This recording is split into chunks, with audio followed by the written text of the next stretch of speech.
Assalamualaikum warahmatullahi wabarakatuh. Waalaikumsalam. Jumpa lagi bersama saya Kang Nanto di podcast Ngopi ala Jatkon, ngobrol perkara iman.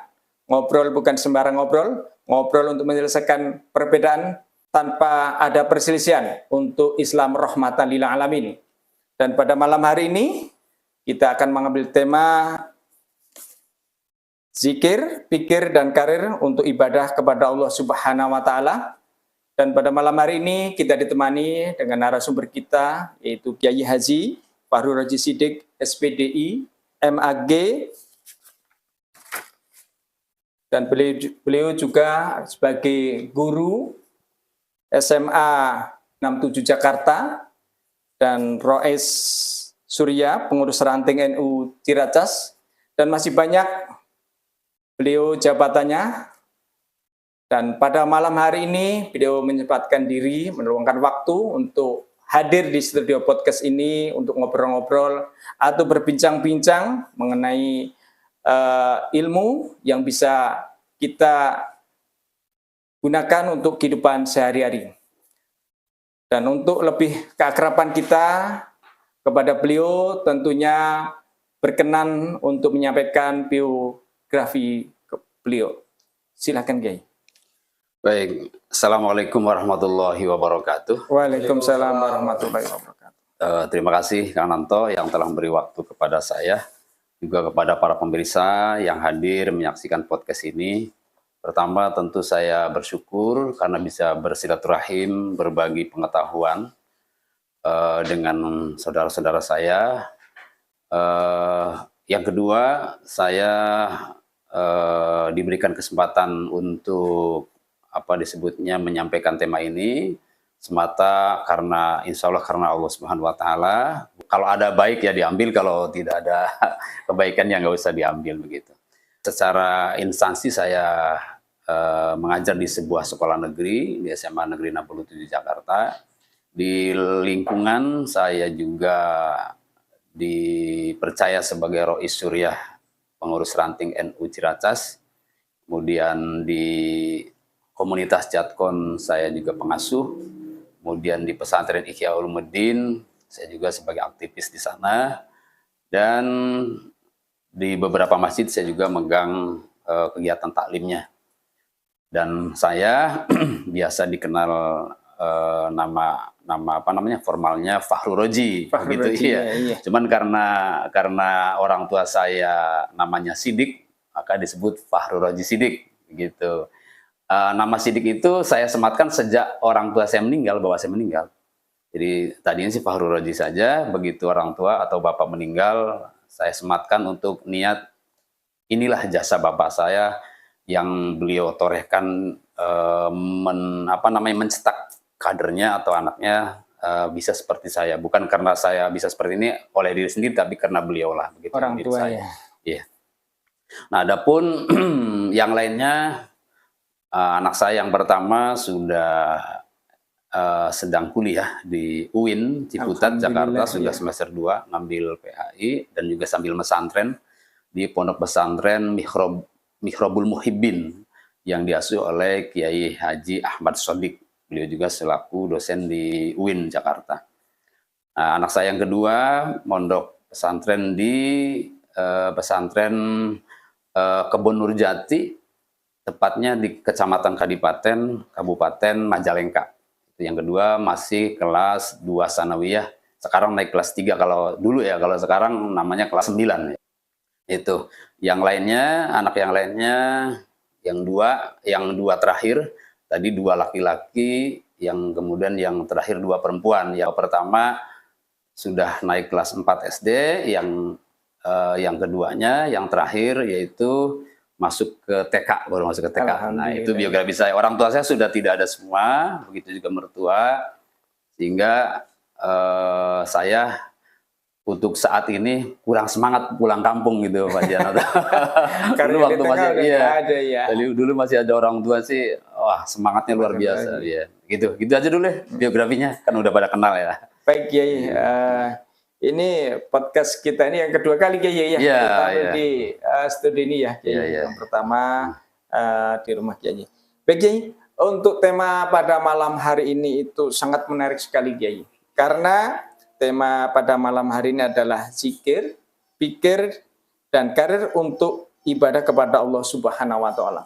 Tentunya tema ini berkaitan dengan kehidupan kita sehari-hari, Kiai, yang sering kita amalkan dan yang sering kita kerjakan. Dan kami ini mohon penjelasannya, Kiai, mengenai tentang tema ini malam hari ini, zikir, pikir, dan karir untuk ibadah kepada Allah Subhanahu wa Ta'ala. Monggo, Kiai. Baik, ya, saya ngambil tema ini karena saya terinspirasi dari sebuah kegiatan, di mana kegiatan itu melibatkan tiga-tiganya, begitu. Sehingga kalau tidak ada unsur ketiga ini, maka saya merasa kurang sempurna. Kurang sempurna dalam berkegiatan maksudnya ya. Oleh karena itu, siapa tahu dengan bisa berbagi kepada para pemirsa, teman-teman sekalian, jika memang ada yang tidak cocok, silahkan beri masukan. Jika cocok ya mudah-mudahan bisa diamalkan begitu ya. Jadi zikir itu memang itu kan konsep dasar dalam ibadah. Ya. Konsep dasar dalam ibadah itu zikir, karena Allah kan menyuruh sholat, aqimus sholah li zikri, dirikan sholat untuk berzikir kepada aku. Jadi zikir itu adalah konsep utama atau konsep dasar daripada sebuah kegiatan ibadah. Nah, kemudian ternyata zikir itu bermacam-macam, teorinya, waktunya, keadaannya, dan lain-lainnya macam-macam. Dan itu tidak ada kepastian bakunya, tidak ada. Yang ada kepastian bakunya itu atau ada nasnya itu adalah bunyi lafadznya. Bunyi lafadznya itu kan la ilaha illallah, itu yang paling utama. Afdhalul zikri la ilaha illallah, itu yang paling utama. Yang lainnya kalah statusnya oleh la ilaha illallah. Adapun fungsinya nanti bisa berbeda ya, antara la ilallah dengan subhanallah dengan alhamdulillah itu berbeda-beda fungsinya. Nah, tapi yang paling utama adalah ilaha illallah. Nah, dari situ setelah kita disuruh berzikir untuk ibadah, lalu ternyata zikir itu nggak cukup. Karena zikir itu perlu dengan ilmu. Bagaimana mungkin seorang berzikir tanpa ilmu? Bagaimana mungkin seorang sholat tanpa ilmu? Bagaimana mungkin orang bisa haji tanpa ilmu? Bagaimana mungkin orang bisa umroh, bisa jihad tanpa ilmu? Maka dibutuhkan pikir. Nah, pikir itu maksudnya saya tuh terinspirasi bahasa yang semudah, yang sesingkat ini untuk sebuah kegiatan yang bernama taklim. Jadi taklim itu disingkat atau diolah lagi menjadi pikir. Jadi pikir itu maksudnya taklim. Adapun di dalamnya ada tafakur ya, termasuk pikir. Ada muzakaroh ya pikir, ada apalagi diskusi, debat, apalagi seminar, itu semua mengandung pikir-pikir semua tuh. Sekolah, kuliah, ya, literasi dan lain-lain itu semuanya saya masukkan, saya kelompokkan ke dalam sebuah kegiatan namanya pikir. Jadi saya berpikir tidak mungkin ada seseorang yang bisa ibadah tanpa ilmu. Mana mungkin bisa zikir tanpa pikir, ya, tanpa ilmu, gitu. Nah, yang ketiganya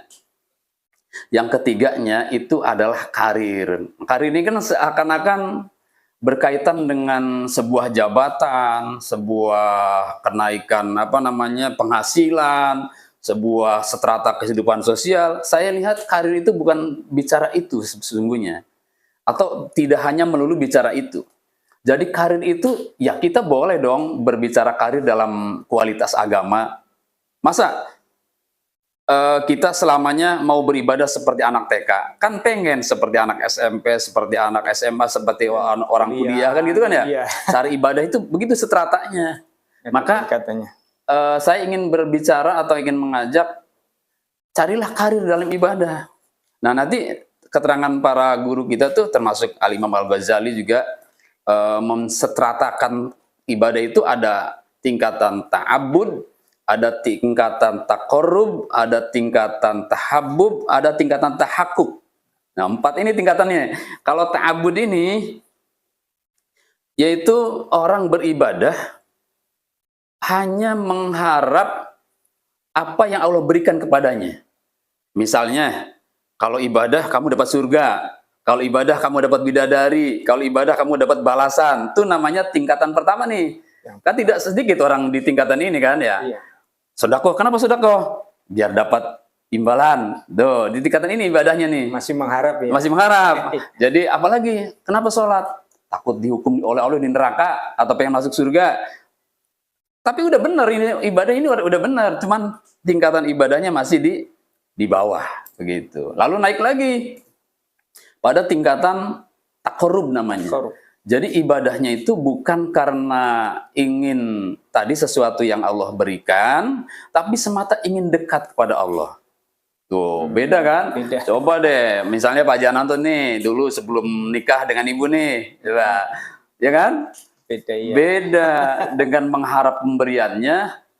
Oh ya, beda dengan mengharap mengharapkan pemberiannya dengan mengharap kedekatannya. Pasti beda. Pengen selalu bersama, pengen selalu didampingi, kan begitu kan ya? Iya. Wah, udah nggak usah banyak-banyak Mas, cari rezeki, cari harta. Saya mah pengen didampingi, pengen diperhatikan, kan beda lagi tuh. Iya. Begitu juga ibadah. Ibadah yang baik itu bukan mengharap sesuatu yang tadi Allah berikan, tapi hanya ingin dekat dengan Allah. Makanya ada istilah taqarrub, ada istilah kurban. No, satu akar yang sama nih, taqarrub dengan kurban sama.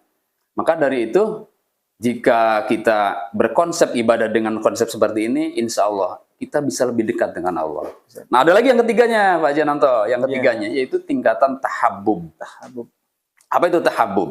Tahabbub itu ibadahnya karena cinta. Bukan karena ingin dekat. Kalau ingin dekat kan kita ada maunya. Tetap ada maunya. Tapi kalau cinta, tulus benar cintanya itu. Saya terinspirasi oleh sebuah kisah. Coba. Ya, saudara-saudara nih di luar sana, coba perhatikan kalimat ini. Siti Zulaikha itu, waktu sebelum nikah dengan Nabi Yusuf alaihissalam, itu beliau luar biasa. Diceritakan dalam Al-Quran juga. Tergila-gila. Sampai ditarik bajunya Nabi Yusuf dari belakang, seakan-akan ada istilah mau diperkosa laki-laki ini gitu ya. Tapi begitu. Artinya ketampanan Nabi Yusuf menggoda keimanan Siti Zulaikha. Begitu sudah beberapa tahun berlalu, 20 tahun kalau nggak salah, 2 tahun berlalu lebih lah. Itu dilalah qadarullah kersaneng Allah gitu ya. Itu Nabi Yusuf menikahi Siti Zulaikha.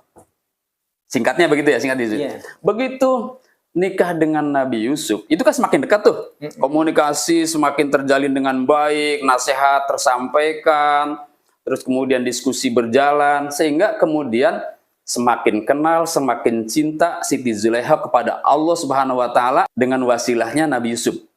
Tuh, semakin dekat, semakin cinta kepada Allah. Sehingga kemudian diketahui oleh Nabi Yusuf, Siti Zulaikha itu semakin kesini kok semakin tidak perhatian dengan dirinya. Akhirnya kan ditanya tuh, istriku, wahai istriku sayangku, katanya, kenapa dulu kamu kok tergila-gila? Iya, ngejar-ngejar. Sekarang kok kelihatannya biasa-biasa aja. Jawabannya apa yang menarik? Nih, yang ingin saya sampaikan. Jawabannya adalah, dulu saya belum dikenalkan siapa Allah. Setelah kau kenalkan Allah kepada saya lebih cinta pada Allah. Tuh, begitu. Luar biasa kan? Iya. Apalagi kalau kita dengar juga kisahnya Siti Rabi'ah Al-Adawiyah. Beliau itu ibadahnya luar biasa. Sehari Pak Jananto, sehari semalam itu ibadah sholat sunnah 1000 rakaat. Coba, pernah nggak ibadah sebanyak itu? Belum. 20. Ramadan doang ya. Ramadan doang itu. Itu juga ada aja.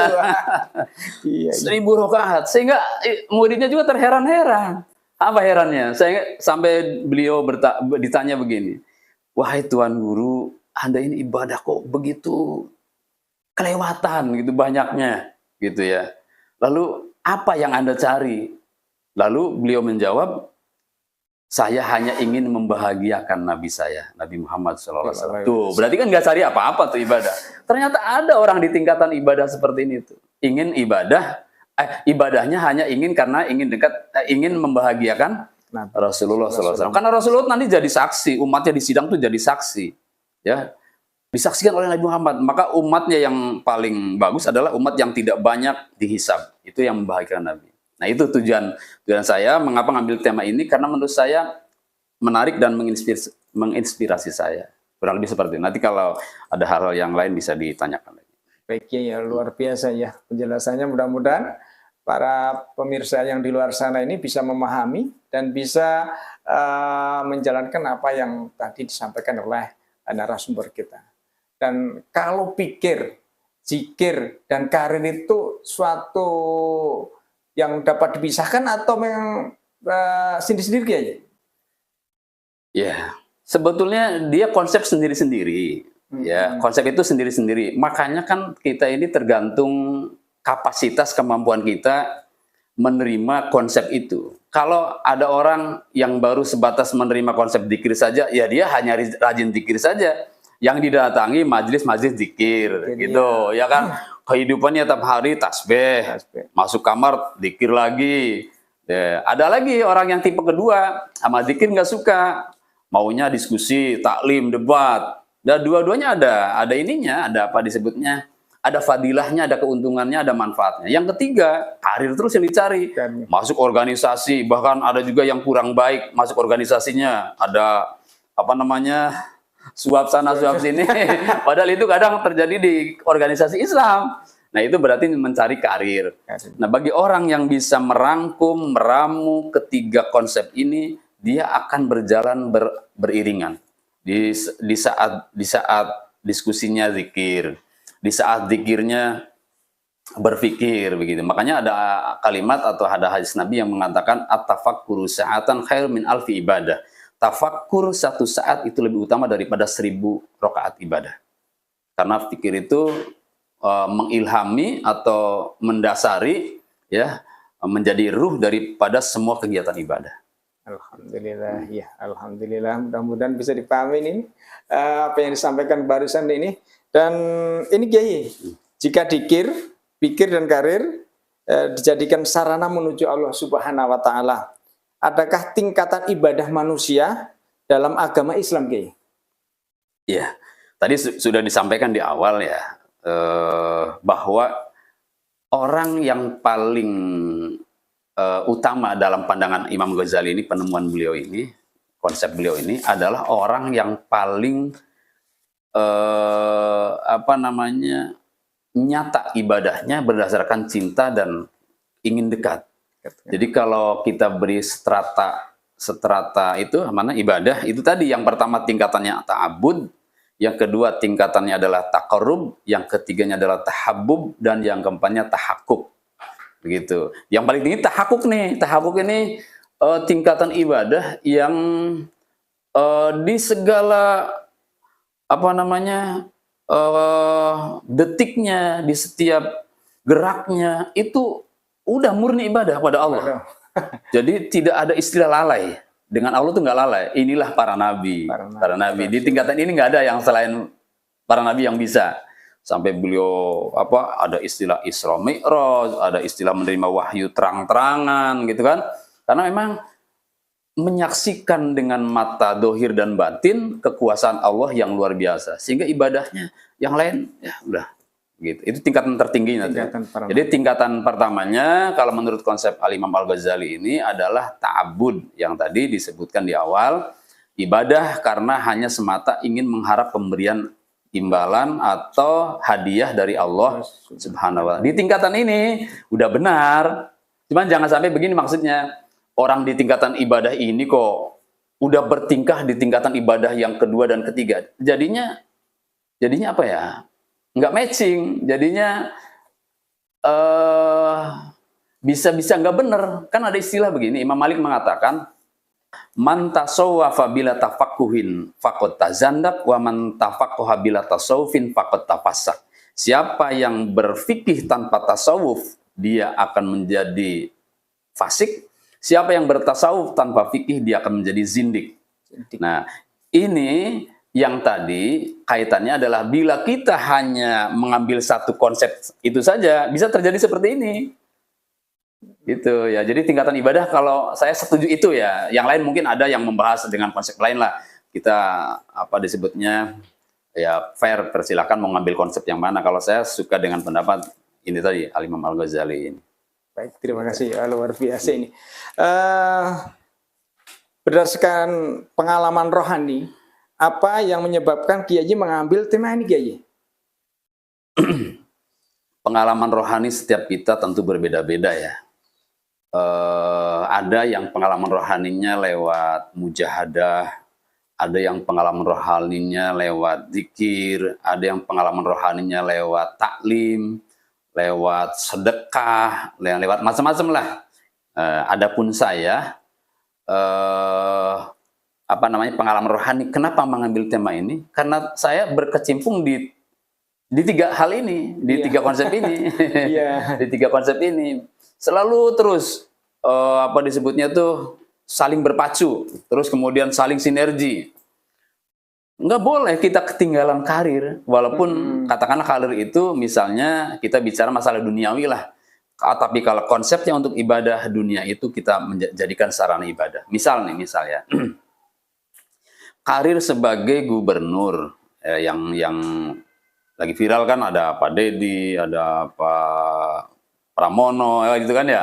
Iya. Itu kan karir dalam kepemimpinan dalam dunia.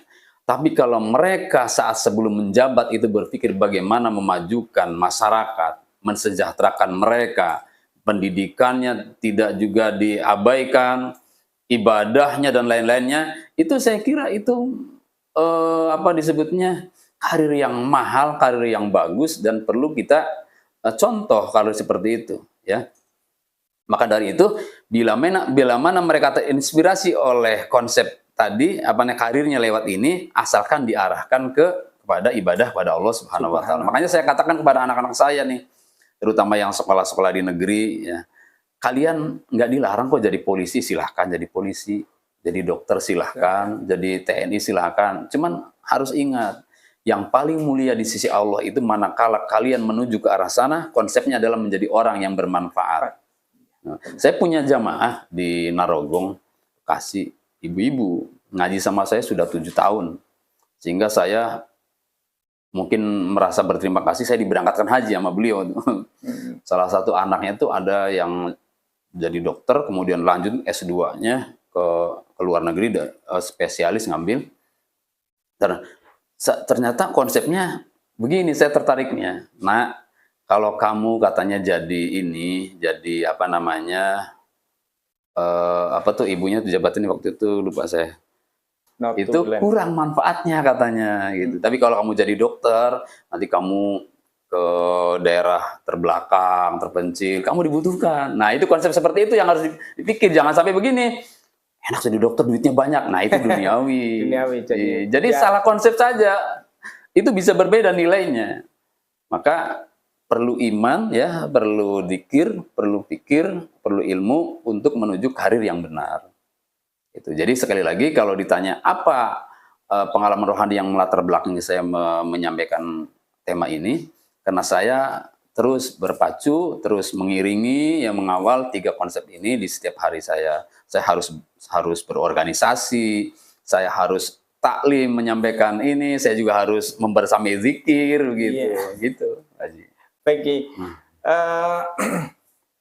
Baik, tadi kan kita yang bicarakan masalah zikir dan zikir, Kiai. Kenapa setiap manusia atau setiap insan yang ada di bumi ini yang tentunya harus selalu ingat, harus selalu berzikir kepada Allah Subhanahu wa Ta'ala. Atau mungkin karena rasa syukur kita harus selalu bersyukur kepada Allah, atau memang kewajiban manusia itu harus berzikir, Kiai? Kan ada ayat yang mengatakan begini, wa ma khalaqtul jinna wal insa illa liya'budun. Tidaklah aku ciptakan jin dan manusia kecuali untuk beribadah. Beribadah ya, konsep awalnya beribadah. Nah, beribadah itu definisinya adalah menghamba, mengabdi. Iya. Karena ada yang mempermasalahkan begini, ibadah tuh bukan menyembah katanya. Kenapa? Kalau menyembah itu perlu sesembahan yang harus dibawa. Islam nggak ngajarkan itu. Iya. Sesembahan tuh enggak. Makanya jangan menyembah katanya gitu. Beribadah. Beribadah itu mengabdi. Nah, konsep dasarnya mengabdi. Bagaimana mengabdi kepada Allah? Allah terangkan terus uraiannya. Sholatlah berarti mengabdi. Zikirlah mengabdi kan ya. Iya. Berbaktilah mengabdi. Berjihadlah mengabdi. Maka kalau setiap aktivitas kita tidak dilandasi dengan mengabdi, sia-sia. Sia-sia kalau tidak dilandasi dengan mengabdi. Nah, maka dari itu apakah kita itu disuruh berzikir? Iya, karena zikir itu bagian dari ibadah. Bagian dari ibadah. Dan zikir yang diminta oleh Allah itu kalau kita lihat beberapa ayat ya, misalnya dalam surat Al-Baqarah ayat 152 kan di sana dikatakan fazkuruni azkurukum washkuruni wala takfurun. Berzikirlah kalian kepadaku, maka aku akan zikir pada kalian. Maksudnya ingat aku akan ingat kamu. Gitu ya. Gitu. Nah, lalu berikutnya ada lagi ayat yang mengatakan misalnya ya ayyuhalladzina amanu uzkurullaha dzikran katsira. Wahai orang-orang beriman, berzikirlah kepada Allah dengan yang sebanyak-banyaknya. Nanti ada ayat lagi yang mengatakan dengan cara sembunyi-sembunyi. Ada lagi yang mengatakan dengan cara terang-terangan. Itu banyak sekali ayat-ayat menganjurkan tentang itu. Gitu. Baik, Kiai. Obrolan kita tentunya sangat menarik sekali. Namun sebelum dilanjutkan obrolan yang sangat menarik ini, kita beri kesempatan yang satu ini. Bang, ada beras Jatkon, kita semua mau borong. Oh, beras Jatkon yang pulen dan berkah itu. Tentu saja ada. Beras Jatkon asli hasil bumi, pulen, sehat, dan yang pastinya plus doa. Plus doa. Allah yuridu jannati fil jannah wa yanfa'una bi barakatihim wa karamatihim wa asrarihim wa anwarihim ulumihim wa nafahatihim fid din wa dunya wal akhiratil Fatihah. Nasyaitanir rajim. Bismillahirrahmanirrahim. Alhamdulillahi rabbil alamin arrahmanir rahim maliki yaumiddin. Nasi goreng ini dibuat dengan beras cap Jatkon, sayang. Enaknya tambah karena plus doa, sayang. Bagaimana rasa nasi uduk Aye, Bang? Nasi uduknya enak banget, Pok. Iya dong. Aye kan pakai beras Jatkon. Beras Jatkon.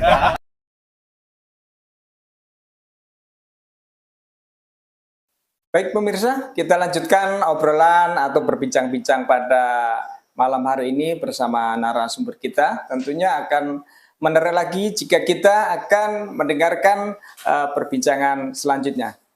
Maaf Kiai, tentunya ada yang menarik dari obrolan kita tadi, mana yang lebih penting dan mana yang utama jika dikaitkan dengan pikir, zikir, dan namanya apa nanti karir tadi Kiai. Yang utama itu mana Kiai?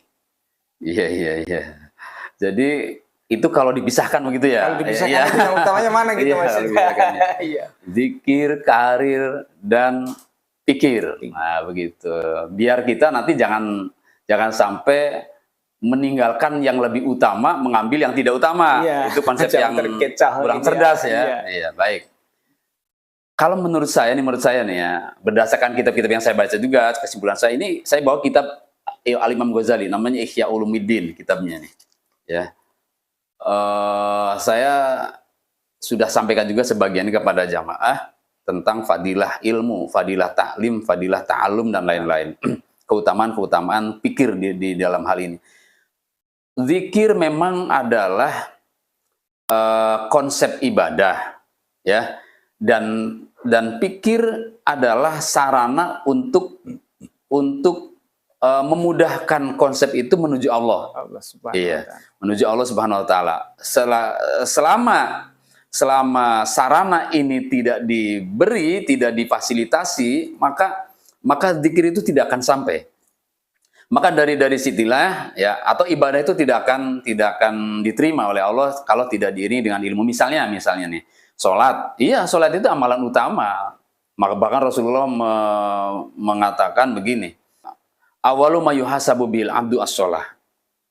Yang akan pertama kali dihisab oleh Allah adalah sholat. Fa in saluhat saluha sairu amali. Jika sholatnya baik, maka baiklah seluruh amalnya. Wa in fasadat fasada sairu amali. Jika sholatnya rusak, maka akan rusak seluruh amalnya.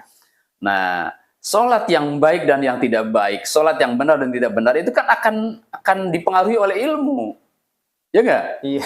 Oleh ilmu. Orang yang tahu syarat rukunnya lalu diamalkan dengan benar, itu namanya sholat baik.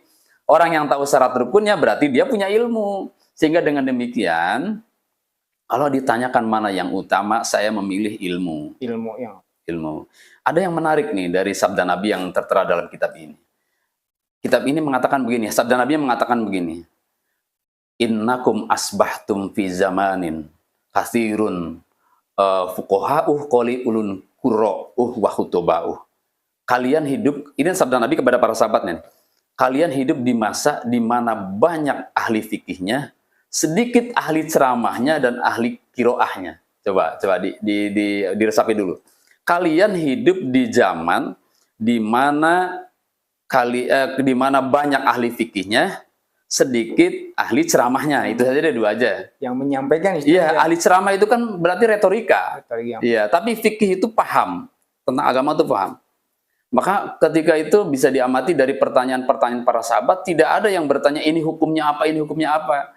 Yang ditanyakan mereka, karena mereka sudah pada tahu hukum. Yang mereka tanyakan, berilah amalan untuk saya ya Rasulullah, biar saya tambah dekat pada Allah. Begitu kalimatnya. Maka kata Nabi begini,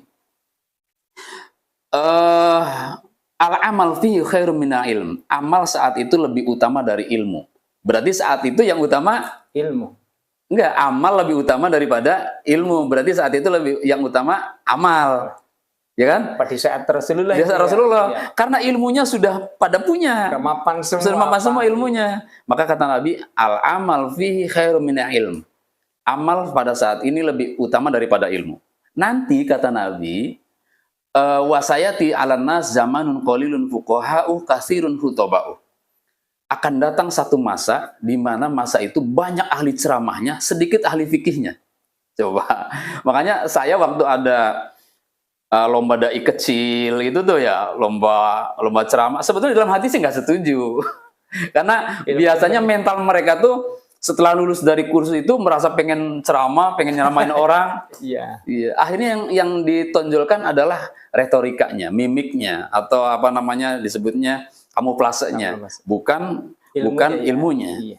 Nah, ya, itu yang terjadi nanti kata Nabi di zaman akan terjadi seperti itu. Apakah zaman sekarang atau bukan, wallahu alam. Yang jelas kalau kita apa namanya amati ya, ya kayaknya sudah waktunya sekarang ini. Buktinya apa? Saya pernah buktikan nih, ada orang habis ceramah nih Ustadz nih. Saya nanya gitu, pernah nanya ya tentang warisan, tentang ini juga ru'yatul hilal. Ternyata nggak bisa juga gitu, nggak paham. Artinya dia ahli ceramah tapi bukan ahli fikih. Dia ahli retorika bukan ahli ilmu, begitu. Makanya itu tadi sabda Nabi sangatlah nyata bahwa akhir zaman akan terjadi banyak ahli ceramahnya, sedikit ahli fikihnya. Saat itu kata Nabi, ilmu lebih utama dari amal. Berarti kan sekarang ilmu lebih utama dari amal. Artinya hadir ngaji dengan kamu banyakin sholat berjamaah atau banyakin sholat sunnah, itu lebih utama ngaji. Iya. Apalagi kalau saya bacakan nih, keterangan dari sahabat Mu'adz bin Jabal, sangat panjang lebar. Tapi nggak usah lah. Nggak cukup. Iya, silakan Pak Haji. Baik, Kiai. Kalau tadi Kiai menyampaikan bahwa daripada keutamaan fikir, zikir itu adalah ilmu. Tentunya ini kita juga pernah mendengar apa yang disampaikan Allah kepada Nabi Sulaiman ya. Bahwa Nabi Sulaiman dikasih berapa pilihan, diantaranya ilmu, harta, dan tahta. Dan beliau memilih daripada ilmu, Kiai kan. Betul, ya. Di sini kita bisa melihat bahwa pentingnya ilmu. Dan di situ bahwa kita bisa digambarkan tentunya Kiai, mungkin Kiai bisa menerangkan bagaimana ketika Nabi Sulaiman memilih ilmu, Kiai. Bisa bicara dengan dan lain mungkin Kiai. Iya. Iya, sangat menarik memang kalau kisah-kisah Nabi itu menginspirasi kita semua. Jadi kayanya jadi ilmu, ya miskinnya jadi ilmu, salahnya pun jadi ilmu. Iya. Saya coba aja. kalau kita sering sering apa namanya kelewat atau lupa sholat kan biasa ya, Iya. biasa. Ini rakaat kedua apa ketiga gitu ya. Mm-mm. Kita kan punya makom mahalul khoto wanisyan, suka pelupa lah gitu lah. Tapi ternyata Nabi Muhammad lupanya nggak kecil seperti kita. Lupanya banyak beliau. 2 rakaat sholat asar salam. Salam tuh. Begitu salam, sahabat Abu Bakar nggak berani nanya. Sahabat Umar nggak berani nanya. Di sana ada sahabat Dzul Yaden namanya. Kata sahabat Abu Bakar, kata sahabat Umar, coba deh tanya Nabi, ini Nabi sholat di qashar atau lupa begitu. Coba ditanya deh, iya deh nanti saya nanya gitu ya. Ditanya kata sahabat Dzul Yaden gini, ya Rasulullah, am nasita am qasarta? Ini Anda ini lupa atau qashar kata gitu. Lalu kata Nabi sambil tengok-tengok ke sahabat Abu Bakar tuh, ini gimana ini orang? Kata sahabat Abu Bakar, benar ya Rasulullah, Anda tadi 2 rakaat. Oh 2 rakaat. Udah kita lanjutkan 2 rakaat lagi. Artinya salahnya Nabi saat itu kan jadi ilmu buat kita. Gitu ya. Jadi salahnya Nabi jadi ilmu, kayaknya Nabi jadi ilmu, miskinnya Nabi juga jadi Ilmu. apa disebutnya tuh ruhnya atau yang melatar belakangi mereka adalah itu semua adalah milik Allah. Jadi tidak ada kebanggaan bagi mereka saat memiliki dan saat tidak memiliki. Maka kalau konsep Nabi Sulaiman memilih ilmu, benar, sangat benar sekali. Nabi Muhammad aja milih ilmu, ya. Nabi Sulaiman milih ilmu, ternyata dengan ilmu bisa cari rezeki, ya. Dengan ilmu bisa dapat tahta, kan gitu kan? Iya. Itu dengan ilmu, nggak mungkin lah kalau nggak dengan ilmu nggak dapat kemuliaan di sisi Allah dan di sisi manusia.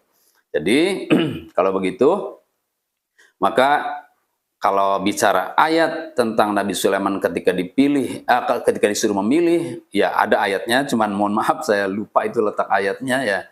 Yang jelas Nabi Sulaiman pernah ditawari minta ilmu atau minta harta atau tahta, dan beliau memilih ilmu. Demikian. Alhamdulillah ya, sudah dijelaskan sama narasumber pada malam hari ini adalah ilmu adalah yang utama bagi kita semua, dan mudah-mudahan saudara-saudara pemirsa semua, kewajiban kita untuk menuntut ilmu itu sampai liang lahat, Kiai. Ya, Benar nggak, Kiai? betul. Jadi tidak ada batasannya, mau usia maupun muda, tua, dan sampai saatnya nanti kita diwajibkan untuk menuntut ilmu. Dan tadi kita sudah bicara zikir dan pikir dan lain sebagainya, Kiai.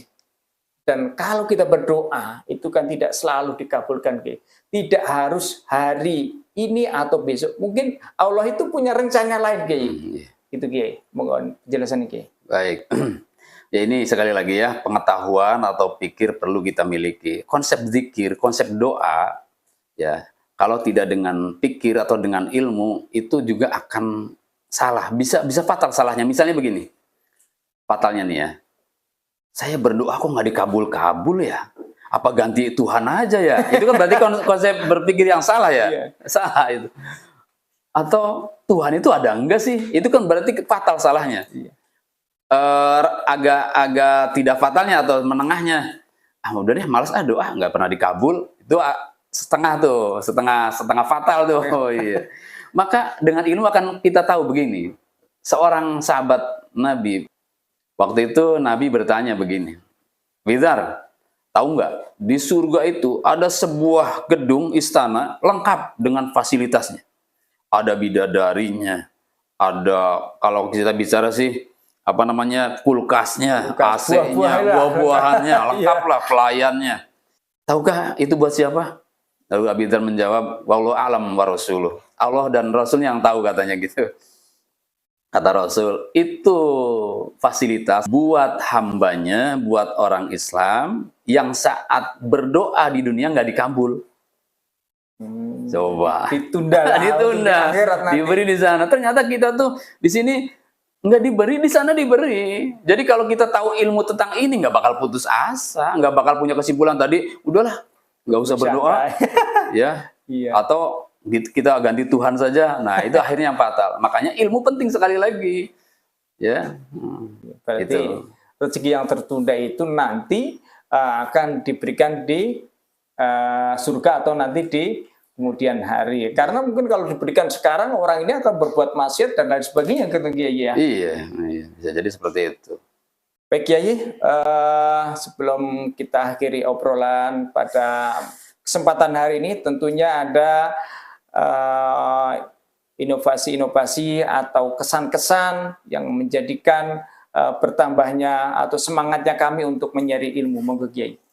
Baik, pemirsa sekalian, sekali lagi konsep ini ya tidak harus diterima mentah-mentah atau harus diyakini sebuah kebenaran. Silahkan bila ada pandangan tersendiri, tapi saya meyakini ini harus berjalan tiga-tiganya sebagaimana iman, Islam, ihsan. Itu sama seperti itu. Dzikir, fikir, karir. Karena begini, saya sendiri yang sudah menjadi pengasuh Jadkon, kan saat ini saya jualan beras nih. Iya, ya kan? Itu ibadah juga ya, iya. beras ini. Jualan beras. Habis itu saya juga punya ide jualan kopi. Bahkan setelah itu mungkin yang lain-lainnya lah gitu ya. Seakan-akan ini kok malah jadi jualan beras, padahal konsep awalnya adalah Jadkon tuh majelis zikir gitu. Nah itu, bagi yang mereka bertanya seperti ini, saya akan jawab seperti ini. Ketahuilah saudara sekalian bahwa fasilitas yang kita miliki, yang Allah berikan pada kita di dunia ini, jadikan sarana untuk menuju Allah Subhanahu wa Ta'ala. Orang kita sholat perlu baju, orang kita sholat perlu sejadah, kita juga perlu menyantini yatim, fakir, duafa, dan lain-lain. Mana mungkin kita bisa bantu yang seperti ini kalau kita tidak punya keuangan, tidak punya harta. Maka kalau harta itu dijadikan kendaraan menuju ke arah sana, itu adalah sebuah kebaikan dan itu adalah diizinkan.